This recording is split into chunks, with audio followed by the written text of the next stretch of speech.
Dia, pessoal. Hoje eu vou reagir a um vídeo do investidor Sardinha sobre o que mais quebra empresários no Brasil. Ele vai falar a opinião dele sobre o que mais quebra os empresários. Eu vou pegar alguns trechos desse vídeo e vou trazer para vocês os aspectos tributários do que ele está falando. Vou deixar o canal dele aqui embaixo para que vocês possam segui-lo e acompanhar o vídeo na íntegra, e porque eu achei o vídeo dele muito bom realmente, muito prático, relacionado a coisas que os empresários muitas vezes deixam de pensar. E tem questões tributárias também em cima do que ele está falando. Então eu vou trazer as questões tributárias em cima do que ele está falando, para promover uma conscientização a você, principalmente você que é empresário, que você empreende, e que você, através desses insights, você consiga aplicar no seu negócio e correr menos risco. Crescer de forma estruturada é melhor do que crescer de forma desorganizada, porque às vezes você está até crescendo, mas se você cresce de forma desorganizada, você cresce sem pagar tributo, você cresce com o administrativo ali, desorganizado, você corre o risco de lá na frente, eh, o governo vir e cobrar a conta de tudo aquilo que você deixou de fazer. Isso com certeza vai ser um grande obstáculo na sua trajetória, e muitas empresas acabam quebrando por conta disso. Mas vamos ao que interessa, vamos ao vídeo, vou dar o play aqui.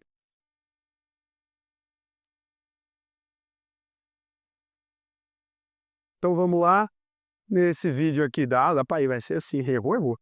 Esse vídeo aqui a gente vai conversar sobre 5 erros dos empreendedores. Se vocês quiserem, depois eu posso fazer 5 erros, dos funcionários também, né. Vamos primeiro dos empreendedores. Aqui vale para qualquer tamanho. Empreendedor. Olha, que palavra satã, não, muito longo. 5 erros dos empresários, mudei o tema do vídeo. Porra, é difícil escrever em quadra, você não consegue ver o que você está escrevendo. Então, 5 erros dos empresários aqui, os 5 principais erros. Bom, eu acho que a primeira coisa, que é o erro de quem mais quebra, né, e eu posso falar isso por, sim, causa própria, porque o que acontece? Em causa própria não. E eu posso falar isso com toda certeza, porque eu gerencio mais de 60.000 contas. Olha aqui, ó, 60.000 contas. Eu vejo o dinheiro de 60.000 pessoas, dessas 10.000 são empresários. Que é o que tem em comum no primeiro erro, ó, as pessoas mais quebram. O que vocês acham? As pessoas que mais quebram, mais do que quem gasta dinheiro errado, mais do que quem contrata mais do que devia, mais do que quem compra de fornecedor errado, mais do que quem toma muito processo, mais do que quem toma processo trabalhista, o que mais quebra empresário no Brasil? Imposto. Nunca. Não tá nem na lista. Aqui é legal porque o cara que tá gravando falou imposto, e é verdade. Muitas pessoas acham que elas vão quebrar se ela pagar imposto. Aí ela já começa a empresa dela totalmente errada, porque ela não paga imposto. Mas vamos dar o play aqui no vídeo, já é o primeiro ponto aqui que eu queria destacar, né. Gente, para de achar que imposto vai quebrar a sua empresa, pelo amor de Deus, né. Imposto ele faz parte. O que quebra é misturar o dinheiro próprio com o da empresa. Então não ter uma separação entre o que é dinheiro da empresa com a PF. Então, pessoa jurídica, podemos colocar aqui, vamos misturar a pessoa jurídica com a pessoa física, é o que mais embanana as pessoas. Porque nesse caso aqui, quando você começa a fazer esse tipo de cálculo, o que acontece? O empresário começa, meu carro, não, o carro é que eu uso para trabalhar, daí ele mistura o dinheiro. Ou às vezes usa uma conta só, né? Quem é MEI aqui, o MEI principalmente quebra muito assim. E aí o que acontece? Essa pessoa vai misturando, ela não coloca, né, o lucro que ela vai distribuir, etc. Qual que é a cura para isso aqui? Você tem que entender o seguinte: você vai operar a sua empresa, né?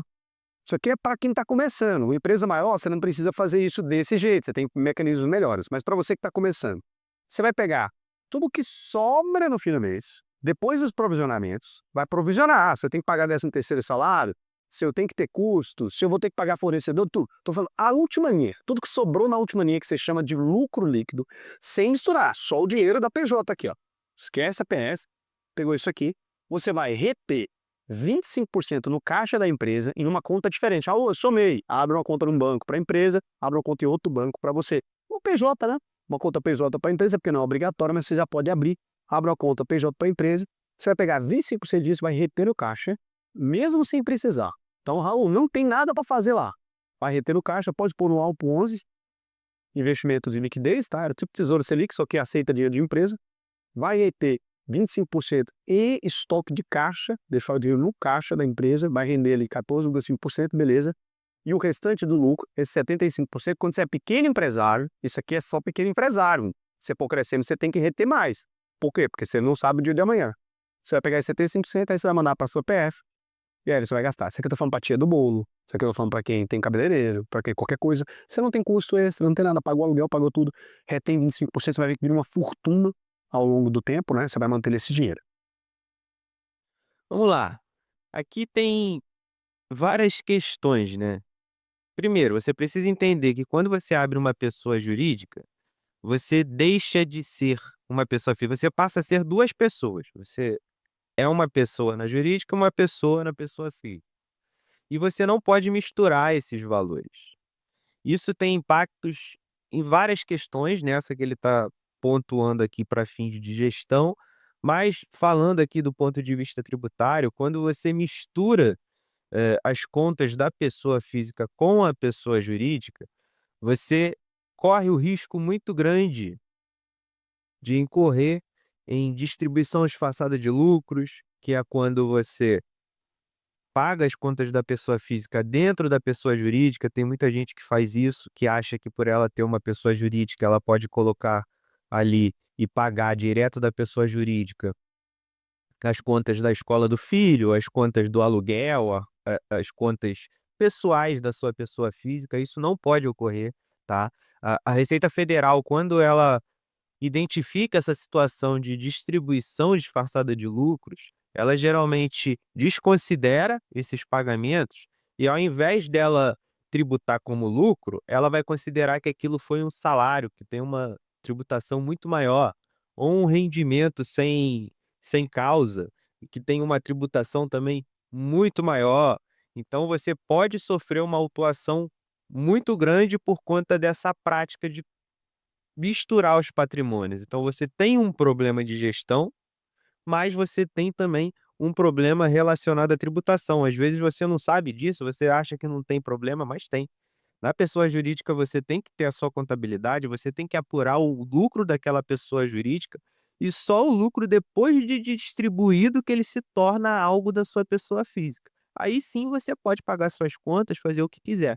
Antes disso não. Se você misturar, você ainda incorre no risco de ter a desconsideração da personalidade jurídica da sua empresa. Isso porque você tem uma confusão patrimonial. Muita gente abre uma empresa limitada achando que o seu risco vai estar limitado ali, a sua responsabilidade, ao patrimônio ao valor do capital social. Mas quando você faz essa confusão patrimonial, se você tiver uma autuação tributária, uma execução fiscal contra você, o fisco ele não vai considerar só a sua PJ não, ele vai em cima da sua pessoa física, porque você infringiu as regras legais. Então ele vai conseguir desconsiderar a personalidade jurídica da sua PJ e vai cobrar o valor direto da sua pessoa física. Então, enquanto você fazendo as coisas da forma correta, você poderia ter, a responsabilidade limitada à pessoa jurídica, você passa a responder também como pessoa física por conta dessas práticas de confusão patrimonial, de confusão do patrimônio da pessoa jurídica com o patrimônio da pessoa física. Então fique bem atento, porque além das questões de gestão que ele colocou ali, tem também um impacto tributário muito grande, muito relevante, e que muitas vezes a pessoa só vai saber quando receber o auto de infração. Isso porque às vezes ela nem sabe, faz essas confusões achando que não está fazendo nada errado, ou às vezes até sabe que está fazendo algo errado, mas não provisiona, não tem consciência de quanto aquela prática pode gerar de tributo, e quando chega o auto de infração, o caixa está zerado, não tem dinheiro para pagar, vira execução fiscal, desconsidera a personalidade jurídica, aí perde imóvel, perde carro, perde sono, muitas vezes perde família, porque dívida implica no casamento. Começa a dar briga no casamento. Tem muito empresário que não fala nem para a esposa o que está fazendo. A esposa só vai saber quando ele está todo lascado. Então fica ligado, isso pode afetar a sua vida, não só do ponto de vista da empresa ali, mas também a sua vida pessoal. Com isso aqui, você vai poder investir na empresa, vai poder contratar mais gente, você vai poder, de quem mistura, acaba quebrando na primeira crise.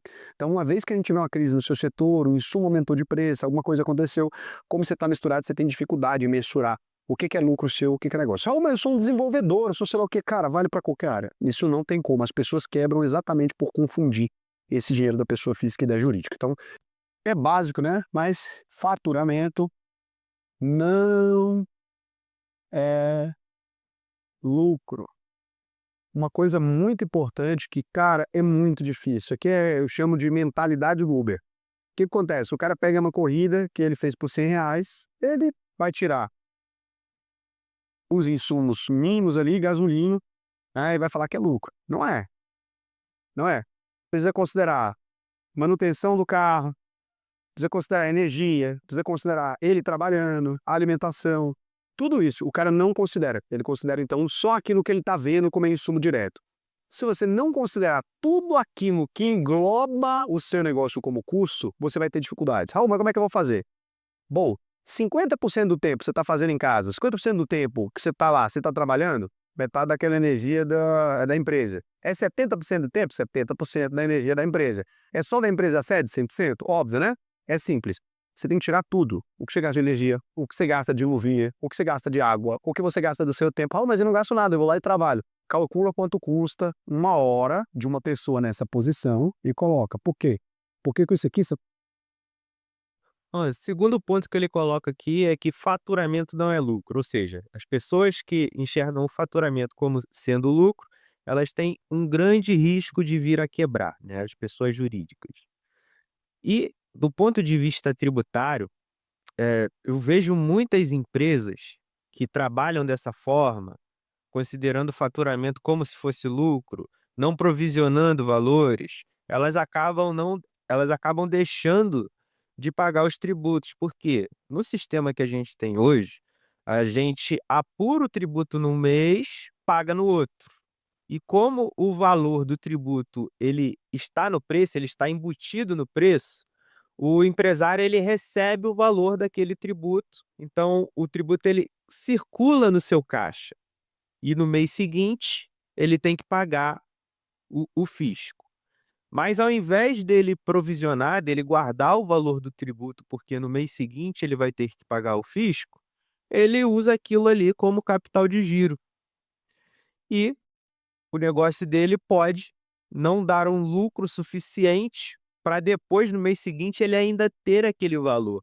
Aí o que que acontece? Ele não paga o imposto. Ou seja, ele considera que aquele imposto é dele.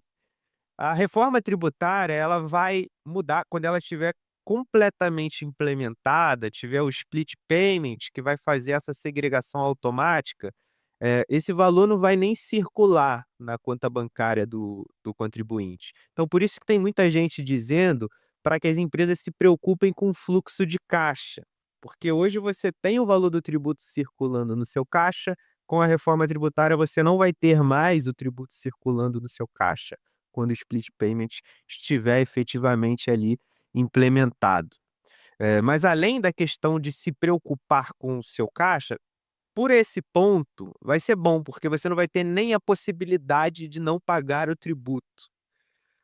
Hoje, quando você recebe, não provisiona, não paga, você cria um passivo tributário, muitas vezes oculto, porque às vezes o empresário ele nem declara esse valor. Então, fica fica de dica, né, não só uma dica de gestão, mas também uma dica de como gerir, os valores que você recebe para que você possa pagar os seus tributos. O que você vai ter que pagar no mês seguinte de tributo, ele não é seu. Você tem que provisionar, você tem que colocar, eh, em algum lugar que no mês seguinte você tenha essa quantia para pagar. Não fique girando esse valor, a não ser que você tenha uma certeza muito grande de que você vai conseguir fazer ele render e que no mês seguinte você ainda vai tê-lo para poder pagar o tributo.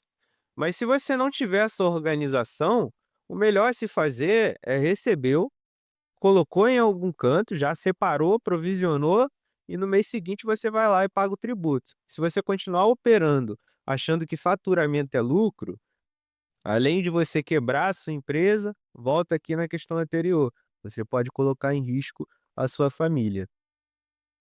Vai entender se faz sentido mesmo ter o seu negócio. Porque muitas vezes a pessoa está trabalhando, teve gente aqui já que eu, meu Deus, é na hora de precificar. Meu Jesus amado. Cara, se você perguntar para 90% dos empresários brasileiros como é que eles escolheram o preço do produto deles, eles vão te falar que simplesmente chuparam. Eu juro para você. A pessoa pega e fala assim: será? Custa fazer um brigadeiro R$ 5. Já sei, vou vender por 10. É isso. É basicamente isso. Quero pegar leite condensado, todos, o que, R$ 5. Vou vender por 10. Você precisa considerar, meu lindo, tudo quanto é coisa. Pô, se eu colocar o preço um pouco mais baixo, eu consigo escalar mais. Se eu consigo produzir isso aqui nesse valor, se eu comprar 20 vezes o insumo, o preço muda. Se eu comprar 3 vezes o insumo só, o preço muda. E aí deixar o dinheiro parado na Selic, que às vezes leva 4 meses para consumir estoque, não era melhor deixar o dinheiro na Selic por esse tempo? Então tudo isso você tem que considerar. A precificação ela tem que partir de uma lógica do quanto o mercado está disposto a pagar, mercado, e sem esquecer do custo de produção. Se você não calcular quanto que é o custo real de produção daquele produto, você não tem como precificar. E aí você vai acrescentar sua margem de lucro em cima daquilo, considerando imposto também. O mar não paga imposto ainda. Precifica como se pagasse. Não, somei. Precifica como se o imposto existisse. Por quê? Porque senão você vai virar escravo da empresa. Se a empresa não consegue subir de categoria para o Simples Nacional, por exemplo, ou não consegue subir para o lucro presumido no futuro, é porque ela não é viável. Você tem que começar desde o começo, operando como se você fosse uma empresa que vai escalar pelo menos até o Simples Nacional. Porque E aqui é algo que eu falo muito, né, falo muito no Instagram, com quem eu converso sobre essas questões, que é o empresário que acha que o imposto é roubo, por isso ele não paga imposto, né. Lembra lá da primeira pergunta que o cinegrafista respondeu que a maior causa que faz a empresa quebrar é imposto? Então essa mentalidade de que o imposto vai fazer a sua empresa quebrar, resulta em problemas de precificação também, porque você acaba achando que o seu lucro depende do não pagamento de imposto, e as empresas começam a operar tendo como lucro a falta de pagamento do tributo. Meu amigo, isso não é ser empresário, você tá além de você não estar sendo empresário, você está lesando todo o mercado, porque você está praticando um preço muitas vezes menor do que o seu concorrente, só porque você não paga tributo e ele paga. Então, além de você estar quebrando a sua empresa, porque você cria um passivo oculto muito grande, quando chegar um auto de infração, vai ser um auto de infração pesado, você vai responder com o seu patrimônio na pessoa física, você vai responder a processos criminais, porque existem crimes contra a ordem tributária que envolvem o não pagamento do tributo, quando você sonega, quando você não emite nota fiscal. Então, se você começou o seu negócio, se o seu lucro é só o tributo que você deixa de pagar, sinto muito, meu amigo, fecha as portas e vai trabalhar de CLT, porque você não é empresário. Você está sendo lesivo ao mercado. Eu não estou falando isso para te ofender, estou falando isso para te conscientizar e, se for o seu caso, você olhe para a sua gestão, você procure ajuda, procure alguma forma de sair dessa situação. Pensa comigo, tributo você só vai pagar tributo se você tiver receita. Você só vai pagar tributo se você externar algum tipo de riqueza. Ou seja, para você ter tributo, você tem que ter riqueza sendo externada ali. Então, você contribui com o Estado com um pouco daquilo que você recebe. Quanto mais tributo você tá pagando, o significa que você está recebendo mais, que bom, levanta a mão para o céu e graças a Deus. Se ainda assim, recebendo mais, você não está conseguindo fazer a sua empresa, operar no positivo, então o teu problema está em outro lugar, não é no tributo. Às vezes teu problema tá na tá na contratação de pessoal. Você está pagando salário alto demais, você está num setor que a margem é muito pequena, para fazer isso você acaba, colocando um preço muito baixo que o setor não admite, você acaba tendo outros problemas operacionais que são camuflados, porque você opera sem pagar tributo. Aí você acha que está lucrando, você não está lucrando, você está construindo um passivo oculto muito grande, você está cavando a sua própria cova lá na frente. Então, tenha isso em mente. O tributo, quando você deixa de pagá-lo, você cria a sensação de que você tem lucro sem ter. Não se deixe levar por esse pensamento de que tributo é roubo, porque pensar dessa forma impede que você enxergue os seus verdadeiros déficits, os seus verdadeiros erros, onde está realmente o problema da sua empresa, do seu negócio. Olhe corretamente para a gestão, dê importância a isso, contrate pessoas capacitadas e não ache que ser empresário é brincar, não é. A gente está na época de profissionalização dos empresários. É claro que muita gente começa o negócio, eh, não tem nenhum tipo de instrução, a gente não aprende a ser empresário na escola, essa é a grande realidade. Mas o caminho ele está se tornando cada vez mais árduo. O empresário que não vier a se profissionalizar, a entender de gestão, a entender como uma empresa funciona, ele vai ter mais dificuldade. A Receita Federal está ampliando a capacidade dela de fiscalizar, ela está conseguindo enxergar cada vez mais esses gargalos que antigamente a gente não tinha, porque tem muita gente que faz dessa forma, sem pagar tributo, escolhendo o caminho errado, sem olhar para o planejamento tributário, porque às vezes você está pagando tributo, achando que o seu negócio não está dando lucro, porque você também não fez um planejamento tributário. Você tem que se preocupar com isso. E o planejamento tributário não é para te colocar numa situação que você deveria pagar tributo para não pagar. O planejamento tributário ele só vai te colocar na melhor situação possível dentro daquelas que você pode escolher. Não é te colocar fora das 4 linhas. Você tem alguns posicionamentos dentro das 4 linhas. Tem uns melhores, uns piores. Às vezes você está lá no pior, está dentro das 4 linhas, mas está no pior. Aí você vai repensar dentro das possibilidades e vai se enquadrar ali no melhor. Mas o planejamento tributário, quando ele está fora das 4 linhas, quando envolve você não emitir uma nota, ou envolve você fazer uma operação simulada, ao invés de fazer uma operação que seria de serviços tributado, você abre uma empresa num município que você não tem só para pagar um ISS menor, isso não é planejamento tributário, isso é simulação, isso é um passivo tributário oculto também, que você tem na sua empresa. Então pense nisso, tributo, você só vai pagar se você tiver receita, se você tiver venda de mercadorias, se você prestar um serviço.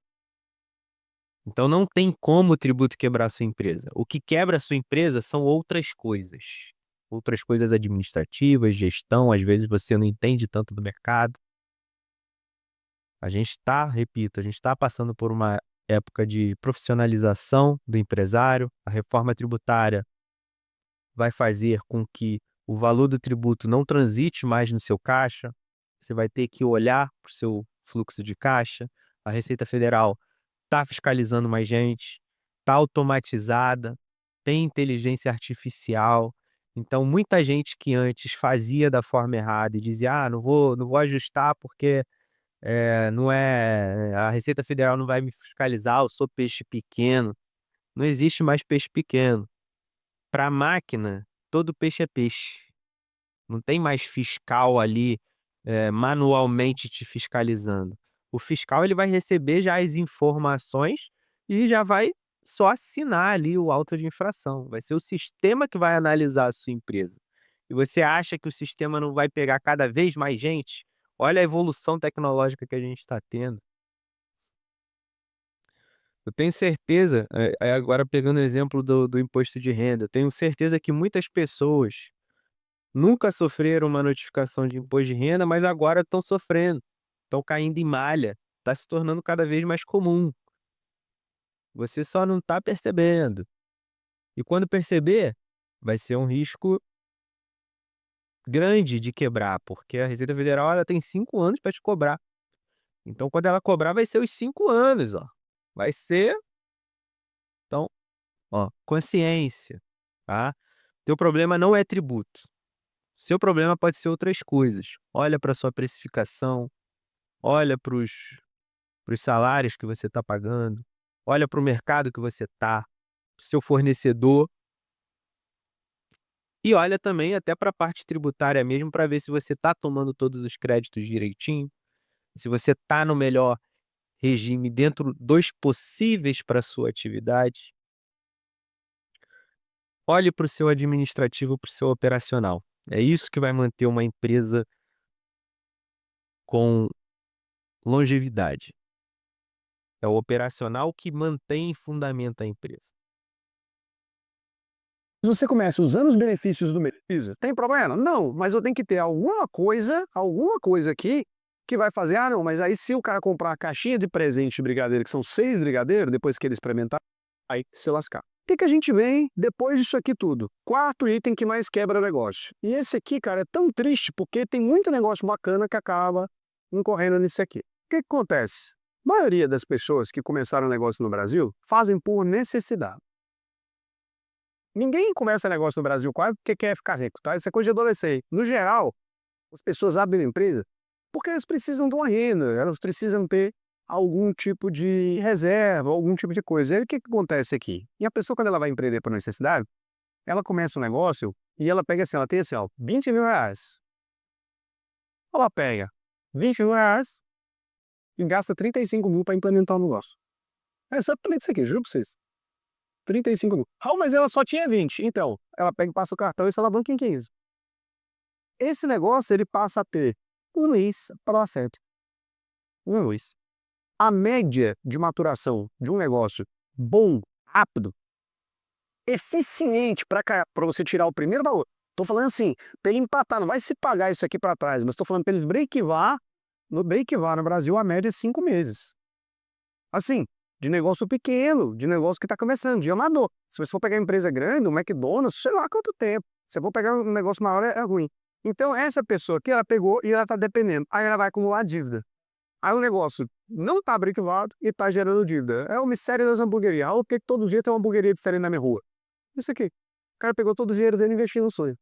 Aí ele pega todo o dinheiro e investe no sonho e já era. Então, o que que a pessoa pode fazer? Raul, eu preciso empreender. Você não pode gastar nem 50% do dinheiro que você tem em caixa. Ah, mas se eu gastar 50%, não dá para abrir o negócio que eu imaginei. Pô, dá para abrir uma dark kitchen, por exemplo, né? Em vez de ter um ponto físico. Esse ponto aqui que ele está colocando, que é abrir um negócio sem um capital suficiente, ele não é um problema exatamente tributário, mas ele é a porta de entrada para se tornar um problema tributário. Lembra que lá atrás eu falei da confusão patrimonial? Muita empresa ela começa a fazer essa confusão patrimonial justamente por isso aqui. Ela abriu a empresa sem capital, a empresa começa a dar prejuízo, ela acaba se financiando através de empréstimos, e a empresa é a única atividade da pessoa física, que é uma outra pessoa, lembra lá que eu falei? É uma outra pessoa. E a pessoa física também está passando dificuldade, porque ela tem que tirar o sustento dela da empresa. E ela começa a fazer empréstimos dentro da empresa. Então o dinheiro vai para PJ. E ela não consegue distribuir lucro porque não tem lucro. A empresa não tem lucro. Aí o que que ela faz? Preciso pagar as minhas contas na pessoa física, não estou dando lucro. Se eu, como pessoa física, for pedir empréstimo, não vou conseguir. Dentro da empresa eu já consegui um valor, então eu vou pagar minhas contas dentro da empresa. Aí começa a confusão patrimonial, aí vira uma bola de neve, e a empresa vai dando prejuízo, aí não consegue pagar empréstimo, aí você tem dívida tributária, você tem dívida de empréstimo, tem dívida, aí realmente fica difícil, né. Então, esse quarto ponto que ele está colocando não é, em um primeiro momento, um problema tributário, mas a longo prazo ele fatalmente vai se tornar um problema tributário. Você vender pelo iFood, começa assim. Dá para. E hoje em dia é o 99. Aí você vai lembrar do seguinte: a exceção é o exemplo do Google, tá? Toda vez que você vê alguém citar uma exceção, você citou um exemplo específico, hipotético, é porque é burro. Não tem como. Aí você é incurável, aí não empreende. Se você fica conversando a partir de exceção, não empreende porque vai quebrar, porque você é burro. Se você compreende que o que deu a lógica vai acontecer com você, pode empreender tranquilo, porque você vai conseguir se dar bem. Porque imagina, você começa a implementar só a exceção. Ah, eu vou abrir uma empresa de foto de anfíbio, que ninguém tem. Por que não dá dinheiro, pô? Você tem que abrir aquilo que todo mundo tem, porque dá dinheiro. Exceção, exemplo do burro, tá? E aí, o quinto e último item é o solitário e misterioso, não é isso? É quem acha que tem que fazer tudo sozinho. Então o cara vai começar a empresa e não contrata ninguém. Não contrata. Todo dia tem um cara orgulhoso diz: nossa, eu toco a minha empresa, eu não contrato ninguém, não tenho uma secretária, não tenho nada. Ah, minha empresa sou eu, sei lá o quê. Gente que gosta de fazer tudo sozinho não tem que ter empresa. Quem gosta de fazer tudo sozinho é artista. Você mexe com artesanato. Artesão, beleza? Se você gosta de fazer tudo sozinho, você não pode vender as coisas do jeito normal. Você vai vender as coisas como artesanato. Então você vai fazer uma.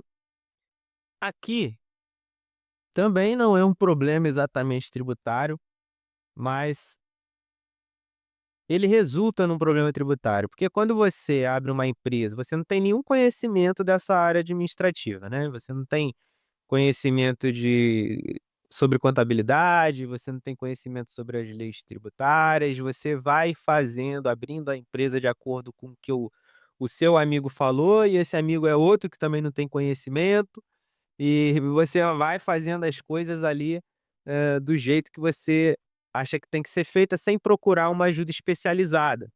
Tudo bem, muitas pessoas não têm condições de arcar com um serviço tributário, com um contador, mas a gente tem no país, alguns órgãos que prestam esses serviços para ajudar o novo empresário. Então pelo menos você tem que buscar saber, tem que buscar ajuda, porque se você tentar entender, considerando essa complexidade do sistema tributário, não estou falando para você não buscar conhecimento. Busque conhecimento, mas também busque pessoas que já têm esse conhecimento para te ajudar a montar um negócio saudável. Quando você abre uma empresa, o ideal é que você tenha em cada setor dessa empresa uma pessoa especialista naquilo, ou você contratou um terceiro especializado que vai fazer, você vai pagar uma empresa que vai fazer esse setor para você.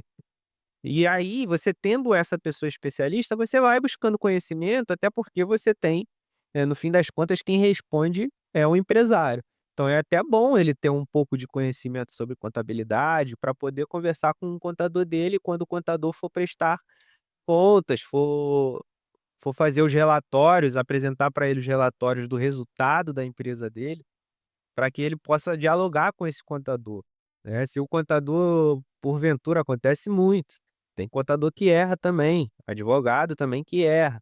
Então, se o empresário ele está antenado, ele está buscando conhecimento, pode ser que ele consiga evitar esse erro, porque ele vai estar ali sempre questionando, sempre em cima do contador: "Aí, o que que aconteceu?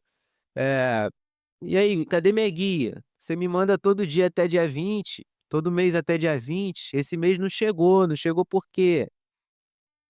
O contador ele também tem uma demanda grande, então é como se fosse uma gestão preventiva, né. Quando você vai fazer autoescola, você tem a direção, você aprende a dirigir, mas você também aprende a direção defensiva, que é para você se proteger de outras pessoas imprudentes. Isso se aplica em todas as áreas. Então, não ache que fazer tudo sozinho, por mais que muitas vezes, eu reconheço, isso é notório, né, o empresário ele abre o negócio por uma necessidade, ele não tem dinheiro para investir, não tem, enfim, não tem recursos, o que faz com que ele não procure ajuda especializada, mas isso é porque você está olhando a ajuda mais fácil, mais célere, que é achar um advogado tributarista, achar um contador, mas a gente tem o Sistema S aqui no Brasil, que tem Senac, SESI, um monte de órgãos ali que vão te ajudar a entender, e tem até contadores que, através desses órgãos, eles prestam um serviço mais em conta, tem planejamento tributário mais em conta. eles vão te ajudar a iniciar o seu negócio com mais segurança. Busque ajuda, essa ajuda não precisa ser cara, mas não deixe de se preocupar com o administrativo. Não cometa esse erro. O administrativo não é custo, o administrativo é o que vai fundamentar, é o que vai dar chão para sua empresa. E não basta ter o administrativo, você tem que ter um administrativo e tem que ouvir esse administrativo, porque também se você tem um contador, fica emitindo sem nota, o contador fala: "Ó, não dá para emitir sem nota, olha, você está comprando mais do que você está faturando. Da onde vem esse dinheiro? Você faturou 20.000, está comprando 90, cadê?" E você acha ruim, acha que está fazendo certo, nunca te pegaram, nunca vão te pegar, enfim, são as 2 coisas andam lado a lado. Você coloca as pessoas especializadas, você ouve as pessoas especializadas e elas vão te ajudar a ter uma empresa realmente com uma longa vida. Não cometa o erro de achar que abrir uma empresa é brincadeira, que você pode fazer qualquer coisa que a empresa está certa. Eh, Reforço, esse vídeo aqui é muito bom, ele é um vídeo prático. Vou deixar o link aqui embaixo para que, se vocês quiserem assistir ele inteiro, vocês possam assistir. E vou deixar embaixo aqui também o meu Instagram, o Spotify, que tá um tempinho ali sem episódio do Tributex, mas vale a pena vocês ouvirem também. Se tiverem alguma dúvida, postem nos comentários, me procurem no Instagram, vai ser um prazer conversar com vocês sobre direito tributário. Eu amo direito tributário, eu amo falar sobre direito tributário, eu amo ajudar as pessoas e eu tenho visto que ultimamente tem aumentado muito o número de empresas endividadas, de empresários com dificuldade. Isso tem me feito realmente refletir sobre o nível de conscientização em geral. Então, vou começar a tentar trazer, porque eu tenho meus afazeres também que acabam embolando meu dia a dia, mas eu vou tentar trazer conteúdos com mais regularidade para que vocês possam refletir sobre a atuação de vocês. Ainda que vocês não concordem comigo, reflitam, vão buscar uma segunda opinião, pensem sobre o que vocês estão fazendo. Aqui são vídeos mais longos, mas lá no Instagram eu posto também diariamente várias situações do dia a dia, da prática, que eu vejo na prática no meu trabalho, ao longo da minha jornada profissional. Então, até a próxima.